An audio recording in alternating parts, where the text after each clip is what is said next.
Hi. Today I want to talk about a very interesting topic, long distance relationship, and I want to talk about why I think it's not the best. So I want to use myself as an example.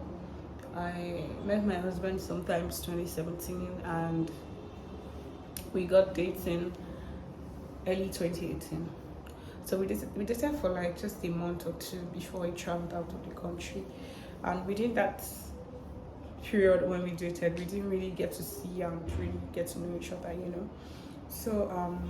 And after I traveled, we lost contact for a couple of months, few months, and then we got back together.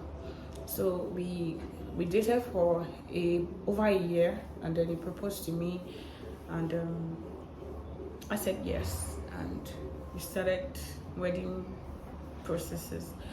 But I told him that I would want him to come home 3 months before the wedding so that we can at least get to know one or two things about each other. So, but due to unforeseen circumstances and some stuff, he couldn't come home 3 months. Okay, 1 month. 1 month didn't work also. Even 3 weeks, even 2 weeks, even a week. So he ended up coming in a few days to the wedding, and there was no time for anything. So when he got back, we just had to rush into the wedding preparations and just get married.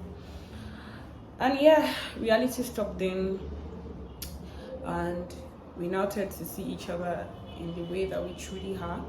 So I could say that the first year of my marriage was what I call surprise marriage, because when you're having a surprise, you really don't know what is coming. If it's something you like, if something you don't like, if it's something huge, if something small. So it was a surprise to me, as I now get to see a lot of things about my husband that I didn't even know, even after dating for like 2 years. And likewise my husband too. And it was not a very good time. So I mean, what I basically went through, some women or some ladies could not have handled it. They might have dropped out on the way, and maybe because God gave me that grace, the strength, and because I had some vast knowledge about marriage and how to handle stuff like that, so I was still able to hold on. Till now, things are not really so balanced. We're getting there gradually, but a lot of these things could have been avoided if at least I had known what I was getting into. Do you understand? And I would have been prepared, because marriage is something that you have to prepare a lot about, and it's something that you have to be very, very intentional about. It's one of the biggest decision you will ever make in your life, because we're talking about your eternity, we're talking about your future, we're talking about your happiness, your whole being. So when they say that when you miss marriage, you miss it in marriage, you miss it in life, it's just the right saying. It is not sugarcoating. And talking about your future, your children's future now has to do with whoever you get married to. So long distance relationship to me is not something that really works. It works, yes, a few times, and there are some ways where long distance relationship works. I don't want to talk about that in this video because it might have to spill over and be too long. So you have to get to know this person that you're getting married to.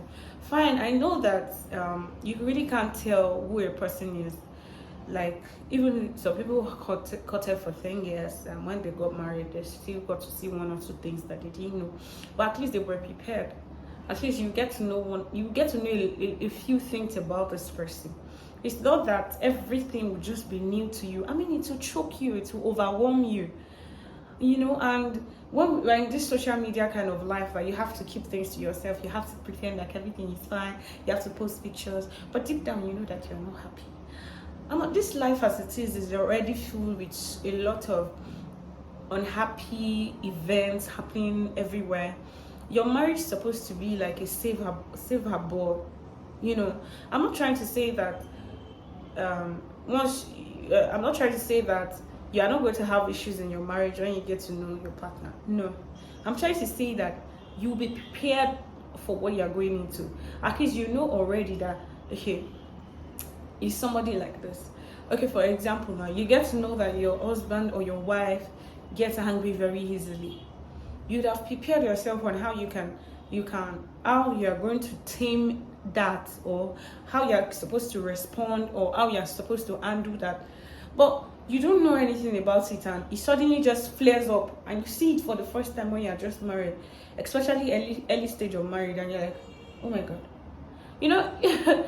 It comes to you as a surprise, so you might not handle it well compared to you already knowing it, and you be able to calm down. Okay, I already expected this. So long distance relationship, to me, it's not the best.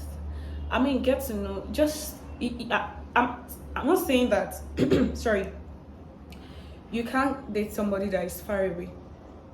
I'm saying that at least you guys must have had quality times together. You guys must have taken time to study each other before you say yes. I mean, some people, I mean, you already agreed to get married to this person, and I say, okay, let's get to know each other. You've already started wedding plans. So it's not everybody that will now have that what do I call it now? That's what's the word?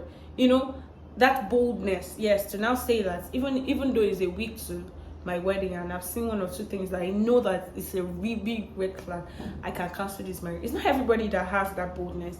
You already started planning things. All your friends already know. You've already opened group, actually group, this one. So which one is now? Well, let's get to know each other. What do you want to? When you've already stepped in already, it's just like you've stepped in. So getting to know each other thing, I mean, it comes before, not after.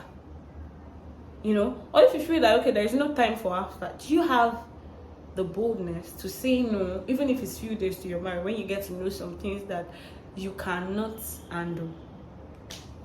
So I just want you to just think about it. So thank you for listening. I'll see you next time. Bye.